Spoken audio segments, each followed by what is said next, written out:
Assalamu alaikum, BS first semester. It is your next topic, Earth spheres and its composition and internal structure of the Earth.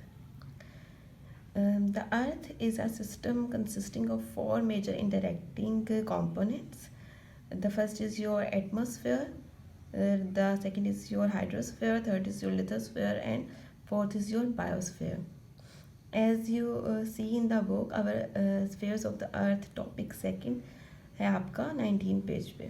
Our planet consists of this set of interacting shells or spheres, some of them extending over the entire globe, others covering it partially. The major spheres of the earth as and ठीक है, यहाँ पर भी वो यही बात करें कि कुछ जो स्फेयर्स हैं वो ऑल ओवर द ग्लोब यानी कि पूरी ज़मीन पर आपको नज़र आएंगे और कुछ जो है वो पार्शियली उसका हिस्सा होंगे. ठीक है, सबसे पहले आपका आ जाता है एटमॉस्फेयर. एटमॉस्फेयर का जब हम बात करते हैं, it is a blanket of air that adheres to the earth surface, यानी कि ज़मीन को इसने पूरे को घेरा हुआ है. It is our life layer. इस अगर एटमॉस्फेयर ना हो तो हमारा सांस लेना मुश्किल हो जाए. ठीक है, ऑक्सीजन हम अपने एटमॉस्फेयर से ही लेते हैं. It extends to about 60,000 kilometre height. ये हमारे 60,000 किलोमीटर की बुलंदी तक फैला हुआ है. Heat energy comes from the sun through the atmosphere, and sun energy of the sun keeps in motion like weather system, air travels across the land and sea. यानी कि जो एटमॉस्फेयर है ये सन एनर्जी को अपने अंदर absorb करता है और हमारे वेदर सिस्टम्स को इन मोशन रखता है, मूविंग रखता है. जो हमारी विंड्स ब्लो कर रही हैं, हम लोग सांस ले रहे हैं. ठीक है, ये सारा सिस्टम जितना भी है वो सारा इस एटमॉस्फेयर का हिस्सा है. The atmosphere is most dense at sea level. अगर हम समुद्रों के ऊपर की बात करें तो सी लेवल पे जो एटमॉस्फेयर है वो बहुत ज़्यादा थिक नज़र आएगा, क्योंकि उसके ऊपर कोई भी जगह नहीं है. ठीक है, वो पूरा का पूरा प्रेशर डालेगा, एयर प्रेशर. ठीक है, इसी तरह से ये हमें वहाँ पर थिकर नज़र आएगा. And thins out with altitude. जैसे जैसे हम हाइटली मूव करते हैं ऊपर की तरफ तो ये थिन होता चला जाता है. ठीक है, नेक्स्ट हमारा स्फेयर आ जाता है lithosphere. Lithosphere is another major sphere of the earth surface as it covers all the solid part of the earth. यानी जितना भी सॉलिड पार्ट है अर्थ का उसे लिथोस्फेयर ने कवर किया हुआ है. इस sculpted into the almost endless variety landform and physical landscapes they form the earth scenery. ठीक है, ये मतलब लिथोस्फेयर में वो सारा एरिया आ जाता है जो रॉकी पार्ट है अर्थ का. ये इंटरनल और आउटर दोनों लेयर्स जितनी भी अर्थ की बनती हैं वो सारा सिस्टम रॉक्स का जो है वो लिथोस्फेयर में आ जाता है. In most of the solid and Rocky part of the earth it was divided into the outer and the internal structure of the earth. यानी माउंटेन्स, हमारे रिवर्स, हमारा प्लेन्स एरियाज, हमारे प्लेटूज. ठीक है, ये सारा हमारा जो है लिथोस्फेयर में आता है. Even in the below the earth surface interior of the earth also comes in the lithosphere. Third हमारा हाइड्रोस्फेयर आ जाता है. That lies between the atmosphere and lithosphere, यानी कि एटमॉस्फेयर और लिथोस्फेयर दोनों के दरमियान जो आता है वो हाइड्रोस्फेयर आ जाता है.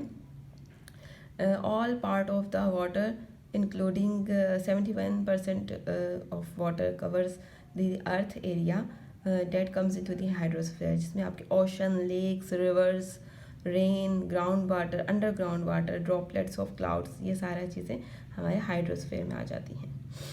सेकेंड आ जाता है द बायोस्फेयर. फोर्थ वन आ जाता है biosphere. This is the zone of life, the home of all living things, यानी made up of living things and habitats like plants, humans, animals. और not only these things but also solar energy या energy moving from one living thing to another is also comes in the biosphere. यानी कि ये ऐसा zone है जिससे energy transfer होती है एक जोन से दूसरे जोन में. इसकी एग्जांपल हम ऐसे दे सकते हैं कि जो लिविंग ऑर्गेनिजम्स हैं, soil and plants rooted in soil, ये वाटर कंज्यूम करते हैं अपने अंदर. ठीक है, और आगे हम उन प्लांट्स को खा जाते हैं. तो सारा जो इकोसिस्टम और हमारा चलता है वो इस बायोस्फेयर में आ जाता है. These four spheres, the atmosphere, lithosphere, hydrosphere and biosphere are the key layers of the earth surface and the major components of the physical world. They are link together in many other places over earth as a whole, यानी कि एक दूसरे से link भी करते हैं। अब आप इस डायग्राम को देखिए जिसके थ्रू ये शो करने की कोशिश की गई है कि जो अर्थ है वो लिंक करती है लिथोस्फीयर से, हाइड्रोस्फीयर से, एटमॉस्फेयर से एंड बायोस्फीयर से। यानी लिथोस्फीयर हो गया जो हमारा most of the solid part है, ठीक है। हाइड्रोस्फीयर वाटर एरिया हो गया, एटमॉस्फेयर हमारा जो एयर का एरिया हो गया जिसमें हम सांस वगैरह लेते हैं, जिसमें गैसेस हैं, ठीक है। और बायोस्फीयर गैशियस पार्ट हो गया, और बायोस्फीयर हो गया जो ह्यूमन बींग्स और लिविंग ऑर्गेनिजम्स हैं, ठीक है। अब ये these all spheres are interacting with each other by exchange of energy. It's plants use as, यानी आपको एक एग्जाम्पल दी गई है कि plants use solar energy to make food, ठीक है। जो पौधे हैं वो अपनी फूड बनाने के लिए सोलर एनर्जी को यूज़ करते हैं, और animal Yeats this plants for energy and humans eat both of them, यानी कि एनिमल्स जो होते हैं वो अपनी एनर्जी को कंज्यूम करने के लिए प्लांट्स को खा जाते हैं, और जो ह्यूमन्स होते हैं वो इन दोनों को लेते हैं अपनी एनर्जी को रिजर्व करने के लिए। So that solar energy also drives winds and weather, और सोलर एनर्जी जो है वो आपके वेदर सिस्टम को भी चला रही है। तो ये सोलर एनर्जी अब ये तीनों चीज़ों में से, यानी कि लिथोस्फीयर से भी होती हुई वो एब्जॉर्ब कर रही है, यहाँ पर एब्जॉर्ब हो रही है, यहाँ पे आपके सॉलिड रॉक्स वगैरह के ऊपर इफेक्ट कर रही है। फिर हाइड्रोस्फीयर वाटर ड्रॉपलेट्स को यूज़ कर रही है, जो हम पानी पीते हैं, पानी पीना हमारे लिए ज़िंदा रहने के लिए ज़रूरी है, ठीक है। उसके बाद बायोस्फीयर और एटमॉस्फेयर को, तो तीनों को आपस में लिंक करी है। इसी तरह से एक और एग्जांपल आपको देती हूँ कि वॉल्केनिक इरप्शन जो होती है, जब जैसी होती है वो इंटरनल स्ट्रक्चर यानी लिथोस्फीयर में से वॉल्केनिक इरप्शन हुई, बाहर आई, वो गैसियस पार्ट बन गई एटमॉस्फेयर का। एटमॉस्फेयर में से वो जब हमने सांस लिया तो ह्यूमंस का पार्ट बन गई, और जब ऊपर ही एटमॉस्फेयर में कंडेंसेशन हुई तो हाइड्रोस्फीयर रेन की सूरत में आपके हाइड्रोस्फीयर का पार्ट बन गई। तो volcanic eruption is an other good example of the interacting of in these four spheres, यानी कि इन दोनों चारों स्फेयर्स का आपस में ताल्लुक है। इसकी बहुत अच्छी एग्जांपल है आपकी वॉल्केनिक इरप्शन।